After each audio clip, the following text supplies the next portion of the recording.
ગુજરાત આજે આપણે જોશું 31 માર્ચ 2024નું મોસ્ટ ઇમ્પોર્ટન્ટ કરંટ અફેર. મિત્રો થોડીક તબિયત નરમ છે તેના માટે અવાજ બેહી ગયો છે તો તમારી રીતના હલવી લેજો. આ પહેલાં ચેનલ ઉપર નવા હોય તો ચેનલને ખાસ કરીને સબસ્ક્રાઈબ કરવું, કારણ કે આવું કરંટ અફેર તમને આખા ગુજરાતમાં કોઈ નહીં ભણાવતું હોય. તો તાજેતરમાં આંતરરાષ્ટ્રીય ફૂટબોલમાં 150 મેચ રમનાર ભારતના ખેલાડી કોણ બન્યા છે? તો સુનિલ છેત્રી બન્યા છે આ ભારતના ખેલાડી 150 match રમનાર.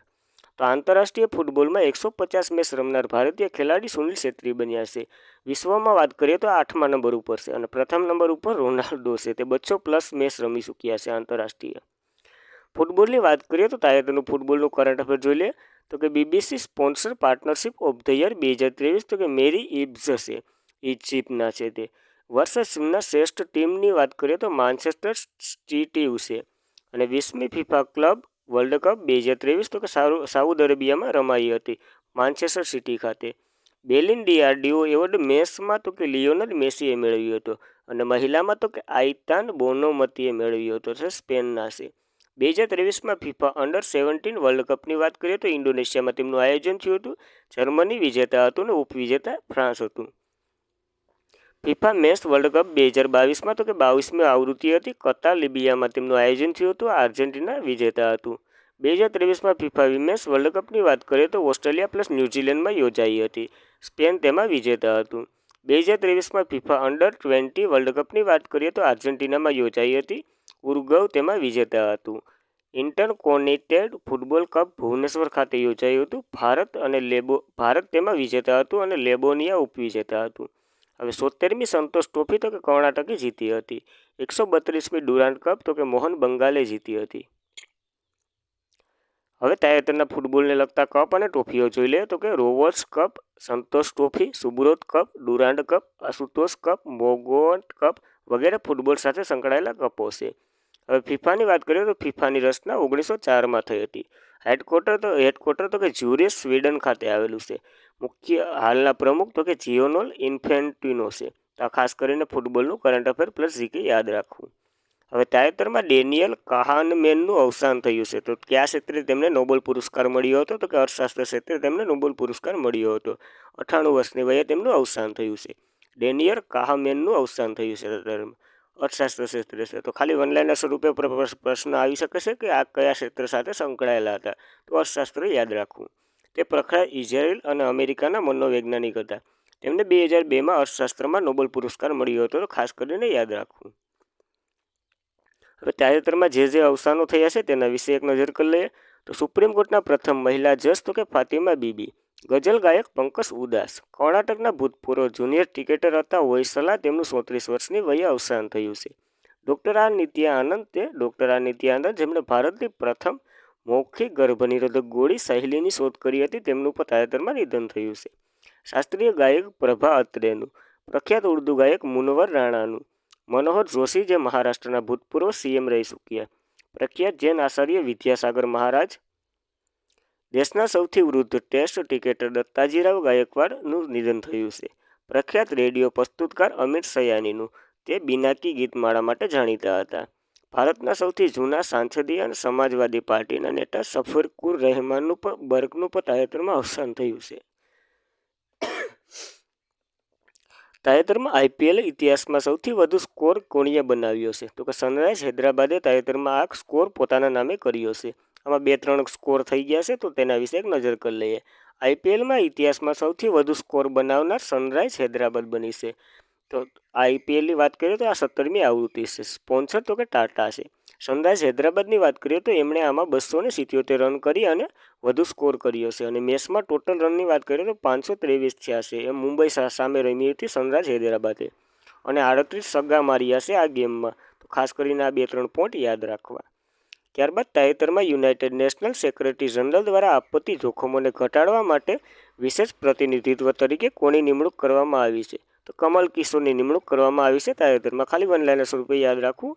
United national secretary general તરીકે આપત્તિ જોખમ ઘટાડવા માટે કમલ કિશોરની નિમણૂક કરવામાં આવી છે. આની નિમણૂક તો કે એન્ટોનિયો ગુટેરસ દ્વારા કરવામાં આવી છે. તે જનરલ એસેમ્બલીના હેડ છે, એટલે કે પ્રમુખ છે. આને કોનું સ્થાન લેશે? તો કે જાપાનના છે મામી મુજલ એનું સ્થાન લેશે. કોણ? તો કે કમલ કિશોર. તો આ ખાસ કરીને યાદ રાખવા. હવે 2024ની નિયુક્તિ જોઈ લઈએ, એટલે કે નિમણૂક જોઈ લઈએ. નીના સિંહ તો કે CISFના DG બન્યા છે. DG એટલે ડાયરેક્ટર જનરલ. અનિશ દયાલ સિંહ તો કે CRPFના DG બન્યા છે. રાહુલ રસ્તેગ્રોત તો કે ITBPના DG બન્યા છે. નીતિશ અગ્રવાલ તો કે BSFના DG બન્યા છે. અરવિંદ પનગડિયા તો કે 16મા નાણાં પંચના અધ્યક્ષ બન્યા છે. શશી સિંહ તો કે ઓલ ઇન્ડિયા રબર ઇન્સ્ટિટ્યુશન એસોસિએશનના પ્રમુખ બન્યા છે. સેથિલ પાંડી તો વર્લ્ડ ટ્રેક એસોસિએશનના ભારતના રાજદૂત બન્યા છે. વિકાસ સિંહની વાત કરીએ તો એશિયન ડેવલપમેન્ટ બેંકના એક્ઝિક્યુટિવ ડિરેક્ટર બન્યા છે. રઘુરામ અય્યરની વાત કરીએ તો ભારતીય ઓલિમ્પિક એસોસિએશનના CEO બન્યા છે. તો આ 2024ની નિયુક્તિ જોઈ ગયા. ત્યારબાદ તાજેતરમાં કયો દેશ સમલૈંગિક લગ્નને મંજૂરી આપનાર દક્ષિણ પૂર્વ એશિયાનો પ્રથમ દેશ બન્યો છે? તો આ થાઈલેન્ડ બન્યો છે, દક્ષિણ પૂર્વ એશિયાનો પ્રથમ દેશ. હવે થાઈલેન્ડ સમલૈંગિક લગ્ન મંજૂરી આપનાર દક્ષિણ પૂર્વ એશિયાનું પ્રથમ દેશ બન્યો છે. તો આ યાદ રાખવું. હવે સમલૈંગિક એટલે શું? તો કે બંને પુરુષ અથવા બંને મહિલા પોતપોતે સામસામે લગ્ન કરે તો તેને સમલૈંગિક વિવાહ કહેવામાં આવે છે. હવે આ એશિયાનો ત્રીજો દેશ છે થાઈલેન્ડ. તો એશિયાનો પ્રથમ દેશ કયો હતો? તો કે તાઇવાન હતો. અને દક્ષિણ એશિયાનો પ્રથમ દેશની વાત કરીએ તો 2023માં નેપાલે આ કરાર એટલે કે આ બિલ બહાર પાડ્યું હતું. તો આ ત્રણેય દેશ વચ્ચે યાદ રાખવું. હવે થાઈલેન્ડ વિશે માહિતી લઈ લે તો થાઈલેન્ડની રાજધાની તો કે બેંકોક છે. ચલણ તો કે થાઈ બહેતર છે. અને PM તો કે શેરીથાન ટ્રાવિન્સ છે. તો આ ખાસ કરીને યાદ રાખવું. ત્યારબાદ તાજેતરમાં બેંક ઓફ મહારાષ્ટ્રના MD અને CEO તરીકે કોની નિમણૂક કરવામાં આવી છે? તો કે નિધુ સક્સેનાની નિમણૂક કરવામાં આવી છે મહારાષ્ટ્રના MD અને CEO તરીકે. AS રાજુનું સ્થાન લેશે. આ કોણ? તો કે નિધુ સક્સેના. હવે મહારાષ્ટ્ર બેંકની વાત કરીએ તો તેની રચના 1935માં થઈ હતી. હેડક્વાર્ટર તો કે પુણેમાં આવેલું છે. MD અને CEO તરીકે નિધુ સક્સેના બન્યા છે. અને તેનું ટેગલાઇન તો કે એક પરિવાર એક બેંક એવી રીતના છે. તો આ ખાસ કરીને યાદ રાખવું મહારાષ્ટ્ર બેંક વિશે. ત્યારબાદ તાજેતરમાં લોકપાલના ન્યાયિક સભ્ય તરીકે કોની શપથ લીધા છે? તો કે રાજુ અવસ્થીએ આ શપથ લીધા છે. લોકપાલના ન્યાયિક સભ્ય તરીકે રાજુ અવસ્થી બન્યા છે. તો આપણે જોયું હતું લોકપાલના અધ્યક્ષ જ્યારે બન્યા હતા ત્યારે તેમની વિશે માહિતી લીધી હતી. તાજેતરમાં પાછી માહિતી લઈ લે તો કે લોકપાલના ન્યાયિક સભ્ય તરીકે કોણે શપથ લીધા છે? તો કે રીતુ રાજ અવસ્થીએ શપથ લીધા છે. હવે ભારતના લોકપાલનું નેતૃત્વ અજય મણિકરાવ ખાનવર્કી કરશે. તો અજય મણિકરાવ જ્યારે બન્યા હતા ત્યારે આપણે આ માહિતી લીધી હતી. ત્યારબાદ પાછી જોઈ લઈએ.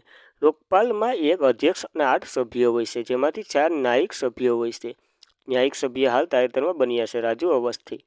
હવે તેમાંથી એક ઋતુ અવસ્થી નિમણૂક કરવામાં આવી છે.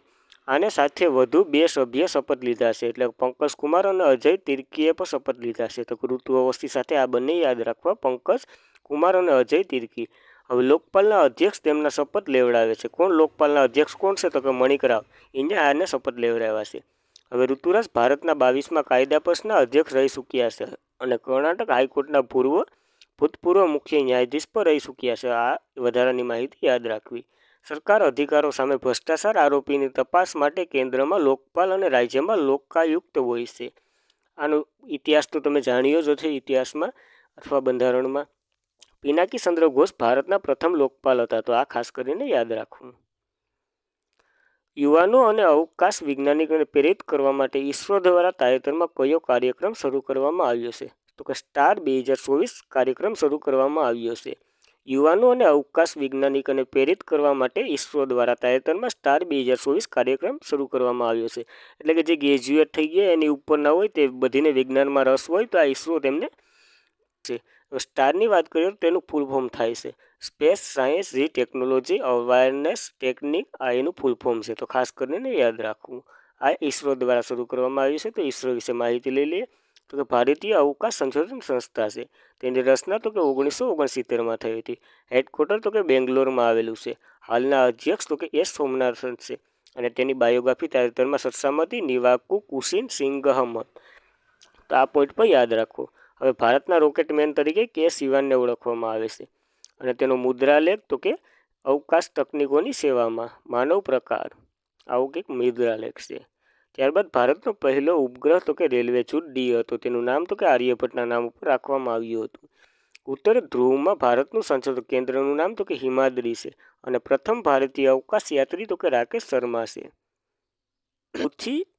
તાજેતરમાં સૌ પ્રથમ સ્વદેશી હાઇડ્રોક્યુરિક ઓરિલ સ્પેસ કોને લોન્ચ કર્યું છે?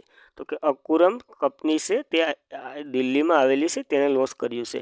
તાજેતરમાં સૌ પ્રથમ સ્વદેશી હાઇડ્રોક્યુરિયા ઓરલ સ્પેશન ક્યુમલે લોન્ચ કર્યું છે. તે બાળકમાં સિકલ સેલનો ઘટાડવા માટેની એક પ્રકારની દવા છે. તો દિલ્હી ખાતે આવેલી છે અકુરકમ, તેને લોન્ચ કર્યું છે અને પ્રથમ સ્વદેશી છે. કિંમત તો કે નજીવી છે. જે ઉપરથી આવતી હોય દવાઓ, એટલે કે વિદેશમાંથી આયાત કરવામાં આવતી હોય તેનાથી તે 2% જેટલી 1% જેટલી છે. તો 2047માં ભારતે સિકલ સેલને નાબૂદ કરવા માટેનું લક્ષ્યાંક રાખ્યું છે. તાજેતરમાં આ 2 દવાઓ પર 2 રસીઓ પર ચર્ચામાં હતી. તો કે હાર્વીરેસ રસી તો કે હેપેટાઇટિસ માટે છે અને સર્વાઇકલ રસી તો કે સર્વાઇકલ કેન્સર માટેની છે. આ બંને પણ આની સાથે યાદ રાખવું. હવે તાજેતરમાં from the road to corner room and beyond નામનું પુસ્તક કોણે લખ્યું છે? તો કે એસ રામને આ પુસ્તક લખ્યું છે. તાજેતરમાં from the road to corner room and beyond નામનું પુસ્તક તો કે એસ રામને લખ્યું છે. ખાલી વન લાઇનર્સ ઉપર યાદ રાખવું. હવે 2024માં જેટલા પણ પુસ્તકો ચર્ચામાં રહ્યા છે તેના વિશે એક નજર કરી લઈએ. અશ્વિન પ્રભુ તો કે શિલ્પવાળા પથ્થરો અને મામલુકપુરના રહસ્યો. પ્રો એસ.ડી. મુની તો કે મુથુદીગીરી ડેડ બિગ લીન. શોભના કે નાયર તો કે રામવિલાસ પાવન ભારતનું રાજકારણનું હવામાન. સીના બેનર્જી તો કે એક અસામાન્ય પ્રેમ સુધા અને નારાયણ મૂર્તિ પ્રારંભિક જીવન ઉપર. એસ.જે. અકબર તો કે 3 અભિમાનોમાં ગાંધીજીનું એક જીવન. માધવ ગોડબોલે તો કે બાબરી મસ્જિદ રામ મંદિર દીર્ઘા. રઘુરામ રાજન તો કે બેન્કિંગ ધ ગોલ્ડ ભારત આર્થિક ભવિષ્ય ફરીથી બનાવ્યું. હુમા કુરેશી તો કે Chamba an executive supreme hero. વિકલ ખન્ના તો કે સ્વર્ગમાં આપનું સ્વાગત છે. અને શર્મિષ્ઠા મુખર્જી તો કે પ્રવણ મારા માતા પિતા અને એક પુત્રીની યાદમાં. આ પુસ્તકો જોઈ લીજે તાજેતરમાં ચર્ચામાં. તો આજના માટે એટલું. Thank you for watching this video. જય હિન્દ વિદ્યાર્થી મિત્રો. આપનો દિવસ શુભ રહે.